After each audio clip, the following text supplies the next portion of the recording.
Début de semaine difficile en République démocratique du Congo. Une manifestation de l'opposition pour réclamer le départ du président Kabila a été réprimée par les forces de l'ordre. Bilan 17 morts selon les autorités, un chiffre contesté par l'opposition qui affirme plus de 50 morts au cours de ce lundi noir. Même climat de violence à Charlotte, en Caroline du Nord, aux États-Unis, où la mort d'un jeune noir abattu mardi par une policière a ravivé les tensions raciales.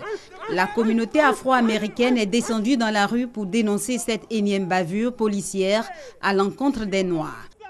Ce même mardi, au Brésil, l'ex-président Lula da Silva, dans le collimateur de la justice, a finalement été inculpé. Il est accusé de faits de corruption dans le scandale Petrobras. En France, c'est plutôt les primaires qui alimentent les débats à droite.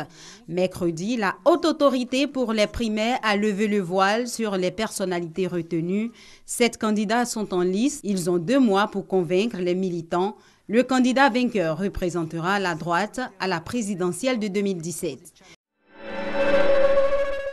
Loin de la France, un bateau transportant plus de 300 migrants a coulé au large des côtes égyptiennes dans une ville à l'est d'Alexandrie, alors qu'il se dirigeait vers l'Europe. Le bilan du naufrage s'élevait jeudi à 51 morts. Fin de suspense au Gabon, la Cour constitutionnelle a confirmé dans la nuit du vendredi la réélection du président sortant, Ali Bongo. La Cour a rejeté l'essentiel du recours de son rival, Jean Ping. Ce dernier dénonce un déni de droit, une parodie de procédure. Il a appelé ses militants à rester mobilisés pour faire triompher le droit. En Grande-Bretagne, Jeremy Corbyn a été réélu samedi à la tête du Parti travailliste. Grâce à l'appui des militants et malgré la très vive contestation qu'il suscite chez les élus et cadres de sa formation. Issu de l'aile gauche du Labour, il a recueilli 61,8% des voix. La situation au Moyen-Orient s'est taillée une place de choix dans l'actualité de la semaine, au cœur des débats de l'Assemblée générale de l'ONU, la crise syrienne.